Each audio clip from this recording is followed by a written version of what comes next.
Hi, good morning all of you. നമ്മുടെ next topic എന്ന് പറയുന്നത് പോളിനോമിയൽ ടൈം പ്രോബ്ലം, അതായത് P class N P class non polynomial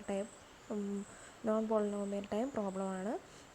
ഇവിടെ polynomial time solvable problems എന്ന് പറഞ്ഞാൽ നമുക്കറിയാം, ഒരു പോളിനോമിയൽ ടൈമിനുള്ളിൽ ഒരു പെർട്ടിക്കുലർ ടൈമിനുള്ളിൽ സോൾവ് ചെയ്യാൻ പറ്റിയ പ്രോബ്ലത്തിനെയാണ് നമ്മൾ പോളിനോമിയൽ ടൈം പ്രോബ്ലം എന്ന് പറയുന്നത്. Problem which are solvable in polynomial time are known as polynomial time solvable problem. അപ്പോൾ ആ ഒരു പോളിനോമിയൽ ടൈമിനുള്ളിൽ എന്ത് ചെയ്യാൻ പറ്റും, ആ പ്രോബ്ലം സോൾവ് ചെയ്യാൻ പറ്റും. സോ അതുകൊണ്ട് തന്നെ they are easy to solve problems. Problem solve ചെയ്യാൻ വേണ്ടിയിട്ട് എന്തായിരിക്കും, ഈസി ആയിരിക്കും.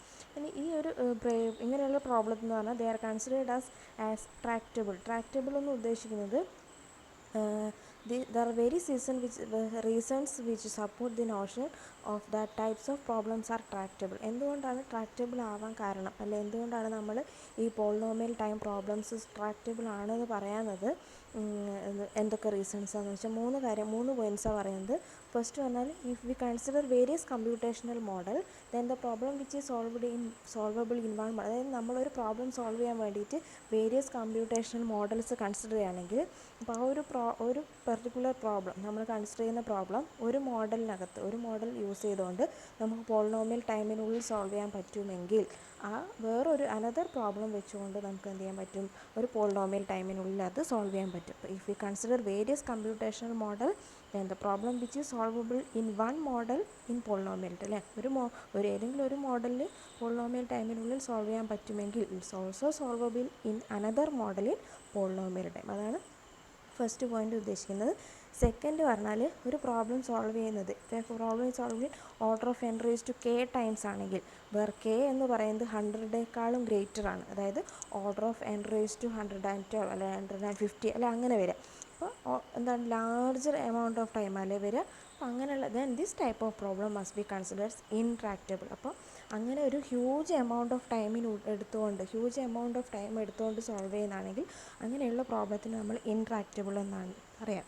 അപ്പോൾ വളരെ കുറച്ച് അൽഗോരിതംസ് ആണ് ചിലപ്പോൾ അത്രയും ഹ്യൂജ് എമൗണ്ട് ഓഫ് ടൈം എടുക്കുന്നുണ്ടെങ്കിൽ, പക്ഷെ അങ്ങനെയുള്ള അൽഗോരിതം തന്നെ പിന്നീട് എന്ത് ചെയ്യും, have been discovered for any problem then more efficient and refined algorithm is mostly like to be discovered in future. അപ്പോൾ അങ്ങനെയുള്ള അൽഗോരിതംസിന് അതെന്താ, ലെസ് എമൗണ്ട് ഓഫ് ടൈമിനുള്ളിൽ സോൾവ് ചെയ്യാൻ പറ്റുന്ന രീതിയിലുള്ള algorithm they are discovered in future, അല്ലേ, ഭാവിയിൽ അങ്ങനെ ഡിസ്കവർ ചെയ്യും. അപ്പം ചില അൽഗോരിതംസാണ്, വളരെ കുറച്ച് അൽഗോരിതംസാണ് അത്രയും ഹ്യൂജ് എമൗണ്ട് ഓഫ് ടൈം എടുത്തിട്ട് സോൾവ് ചെയ്യുന്ന അൽഗോരിതംസ് ഉള്ളൂ. പക്ഷേ അങ്ങനെയുള്ള പ്രോബ്ലത്തിന് നമ്മൾ എന്താ പറയുക, they are must be considered as intractable എന്ന് പറയും.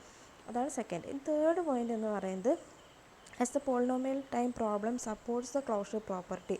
Polynomial time problems closure property support ചെയ്യുന്നതുകൊണ്ട് തന്നെ അതെന്തായിരിക്കും, they are closed under addition, subtraction and composition. The problems are easy to solve. ബേസിക്കായിട്ട് പറയുകയാണെങ്കിൽ ഇങ്ങനെ പോളിനോമിയൽ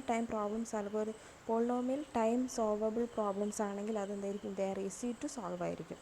ഇനി നോൺ പോളിനോമിയൽ NP കംപ്ലീറ്റ് കൊണ്ട് ഉദ്ദേശിക്കുന്നത് എന്താണെന്ന് വെച്ചാൽ, which are not solvable in polynomial time, അല്ലേ, ഒരു പോളിനോമിയൽ ടൈമിനുള്ളിൽ സോൾവ് ചെയ്യാൻ പറ്റാത്ത പ്രോബ്ലംസിനെയാണ് നമ്മൾ NP കംപ്ലീറ്റ് പ്രോബ്ലംസ് എന്നുകൊണ്ട് ഉദ്ദേശിക്കുന്നത്, നോൺ പോളിനോമിയൽ കംപ്ലീറ്റ് എന്ന് പറയുന്നത്. അപ്പോൾ who status of solution is unknown. ഇവിടെ സൊല്യൂഷൻ്റെ സ്റ്റാറ്റസ് എന്ന് പറയുന്നത് നമുക്ക് പറയാൻ പറ്റില്ല, ദേ ആർ അൺനോൺ.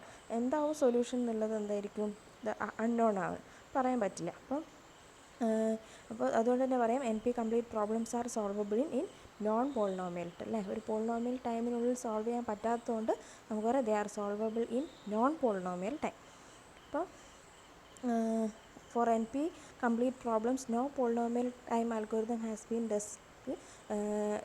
ഡിസ്കവേർഡ്. അപ്പോൾ ഒരു NP കംപ്ലീറ്റ് പ്രോബ്ലത്തിന് എന്ത് ചെയ്യാൻ, നോ പോളിനോമിയൽ ടൈം, അല്ല, അതിന് വേണ്ടി സോൾവ് ചെയ്യാൻ വേണ്ടിയിട്ട്, അങ്ങനെയുള്ള പ്രോബ്ലം സോൾവ് ചെയ്യാൻ വേണ്ടിയിട്ടൊരു പോളിനോമിയൽ ടൈം അൽഗോരിതം ഡിസ്കവർ ചെയ്യുന്നില്ല.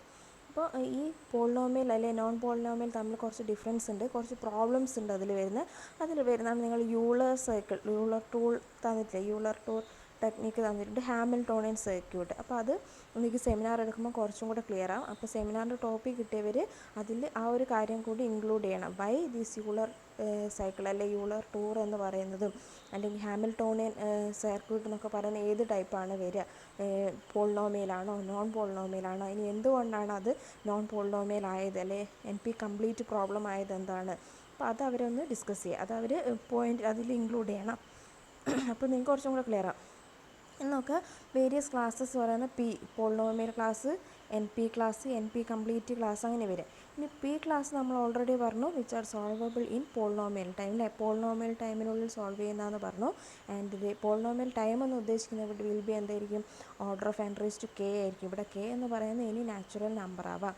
ഇനി എൻ പി ക്ലാസ് എന്ന് ഉദ്ദേശിക്കുന്നത് എൻ പി ആണെങ്കിൽ those problems which cannot be solved in polynomial time. എന്ത് ചെയ്യാൻ പറ്റില്ല, ഒരു പോളിനോമിയൽ ടൈമിനുള്ളിൽ സോൾവ് ചെയ്യാൻ പറ്റില്ല. But such problems can be verified in polynomial.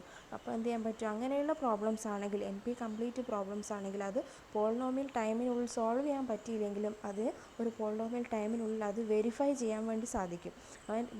These type of problems have a verification certificate അല്ലേ, എന്ത് ഉണ്ടാവും, ഒരു വെരിഫിക്കേഷൻ സർട്ടിഫിക്കറ്റാണ് which is correct in polynomial time. അത് എന്ത് ചെയ്യാൻ പറ്റും, ഒരു പോളിനോമിയൽ ടൈപ്പിൽ നമുക്ക് വലിയ ടൈമിനുള്ളിൽ അത് വെരിഫൈ ചെയ്ത് പറയാൻ പറ്റും, വെരിഫിക്കേഷൻ സർട്ടിഫിക്കറ്റ് ഉണ്ടാവും. അതാണ് എൻ പി കംപ്ലീറ്റ് കൊണ്ട് ഉദ്ദേശിക്കുന്നത്. ഇനി പ്രോപ്പർട്ടീസ്, ഓരോ ക്ലാസ്സിൻ്റെയും പ്രോപ്പർട്ടീസ് അങ്ങനെ പോയിൻ്റ് ഔട്ട് ചെയ്തിട്ട് എന്താണ് ക്ലാസ് പി കൊണ്ട് ഉദ്ദേശിക്കുന്നത് എന്താണ് അല്ലേ, പോളിനോമിയൽ ടൈമാണെന്ന് പറഞ്ഞു. പോളിനോമിയൽ സോൾവ്ഡ് പ്രോബ്ലംസ് ആണ്. All problems of class P follows the closure property. നേരത്തെ പറഞ്ഞ കാര്യങ്ങൾ തന്നെയാണുള്ളത്, അത് കൃത്യമായിട്ട് പോയിൻ്റ് ആയിട്ട് എഴുതിയിട്ടുണ്ട്. പി ക്ലാസ് പ്രോബ്ലം ആണെങ്കിൽ തന്നെ there is no need of any verification certificate, അതിൻ്റെ വെരിഫിക്കേഷൻ സർട്ടിഫിക്കറ്റിൻ്റെ ആവശ്യമില്ല. ബട്ട് എൻ പി ആവുന്ന കേസിൽ എന്ത് വേണം, അവിടെ ഒരു verification, these type of problem have a verification certificate in polynomial time. അവിടെ ഒരു വെരിഫിക്കേഷൻ സർട്ടിഫിക്കറ്റ് ആവശ്യമുണ്ട്. പിന്നെ എന്താണ് വെരിഫിക്കേഷൻ അൽഗോരിതം എന്ന് ഉദ്ദേശിക്കുന്നത്, അതെന്താണ്, അത് കൃത്യമായിട്ട് അവിടെ തന്നിട്ടുണ്ട് പോളിനോമിയൽ ടൈം വെരിഫിക്കേഷൻ്റെ. പിന്നെ അത് how to show that a problem is N P complete. ഒരു പ്രോബ്ലം കിട്ടിക്കഴിഞ്ഞാൽ അത് എന്തുകൊണ്ടാണ് അത് എൻ പി കംപ്ലീറ്റ് പ്രോബ്ലം ആണെന്ന് പറയാൻ കാരണം എന്താണ്. അപ്പോൾ അങ്ങനെ എങ്ങനെ ഷോ ചെയ്യാം, ഹൗ ടു ഷോ. അപ്പോൾ അതായത് procedure to show a problem is N P complete which make a statements about its hardness not about its ease. അപ്പോൾ ഒരു പ്രോബ്ലം കിട്ടിക്കഴിഞ്ഞാൽ അത് ഇന്ന രീതിയിൽ ഈസി ആയിട്ട് സോൾവ് ചെയ്യാം, അല്ലെങ്കിൽ ഈസി ടു സോൾവ് ആണ് എന്നല്ല നമ്മളവിടെ പ്രൂവ് ചെയ്യേണ്ട, പകരം how to the statement about its hardness, ആ ഒരു പ്രോബ്ലം സോൾവ് ചെയ്യാൻ വേണ്ടി എത്ര ഹാർഡുണ്ട്, എത്രത്തോളം ടഫാണ്, അപ്പോൾ അതാണ് പറയേണ്ടത്, not about its ease. In this procedure we try to prove that there is no efficient algorithm which is likely to exist. അപ്പോൾ ആ ഒരു പ്രോബ്ലം കിട്ടിക്കഴിഞ്ഞാൽ ആ പ്രോബ്ലം സോൾവ് ചെയ്യാൻ വേണ്ടിയിട്ട് ഇപ്പം ഒരു ഈസി ആയിട്ടുള്ള അല്ലെങ്കിൽ എഫിഷ്യൻ്റ് ആയിട്ടുള്ള ഒരു അൽഗോരിതം ഇപ്പോൾ എക്സിസ്റ്റ് ചെയ്യുന്നില്ല, അതും കൂടെ നമ്മൾ പ്രൂവ് ചെയ്യേണ്ടത് വരും അല്ലേ. ഒരു കറക്റ്റായിട്ട് അത് സോൾവ് ചെയ്യാൻ വേണ്ടിയിട്ടുള്ള ഒരു അൽഗോരിതം ഇപ്പോൾ എക്സിസ്റ്റ് ചെയ്യുന്നില്ല, അല്ലെങ്കിൽ ഒരു അൽഗോരിതം അപ്ലൈ ചെയ്തുകൊണ്ട് അതിനൊരു സൊല്യൂഷൻ കാണാൻ വേണ്ടി പറ്റില്ല, അൺനോൺ ആയിരിക്കും അത് സൊല്യൂഷൻ എന്നുള്ളത്. അപ്പോൾ അത് പ്രൂവ് ചെയ്യുക. The procedure of showing whether the problem is NP complete or not differs from the decision tree method because all NP complete, ഇപ്പോൾ എല്ലാ NP complete പ്രോബ്ലംസ് എന്ന് പറയുന്നത് നോൺ ഡിറ്റർമിനിസ്റ്റിക്, നിങ്ങൾക്ക് ഡിറ്റർമിനിസ്റ്റിക് അൽഗോരിതം നിങ്ങൾക്ക് വരുന്നില്ല, അപ്പോൾ അത് നോക്കണ്ട. അപ്പോൾ ബാക്കിയുള്ള നോക്കാം, how to show that a problem is NP complete. അപ്പോൾ ആദ്യം അതിൻ്റെ ഹാർഡ്നെസ്സിനെ കുറിച്ചാണ് പറയേണ്ടത്, നോട്ട് അബൌട്ട് ഇറ്റ്സ് ഈസ്. പിന്നെ അതേപോലെ ഒരു എഫിഷ്യൻ്റ് ആയിട്ടുള്ള അൽഗോരിതം എക്സിസ്റ്റ് ചെയ്യുന്നില്ല, ഈ ഒരു പ്രോബ്ലം അല്ലെങ്കിൽ അൽഗോരിതം നമുക്ക് ഉണ്ടാക്കാൻ പറ്റില്ല അല്ലേ, അത് ആ ഒരു പ്രോബ്ലം സോൾവ് ചെയ്യാൻ വേണ്ടിയിട്ട്, അതാണ് പ്രൂവ് ചെയ്യേണ്ടത്. അപ്പോൾ എന്താണ് N P complete proof, concept of N P complete, കൃത്യമായിട്ടുള്ള എക്സാമ്പിൾസ് ഉണ്ട്. ഇവിടെ some examples of N P complete പറയുന്നതാണ് ഹാമിൽട്ടോണിയൻ സൈക്കിൾ തന്നിട്ടില്ല, ഹാമിൽട്ടോണിയൻ സൈക്കിൾ ഉണ്ട്. പിന്നെ ട്രാവലിംഗ് സെയിൽസ്മാൻ എന്താണെന്നുള്ളത് ഞാൻ പറഞ്ഞുതരാം. ഓക്കെ.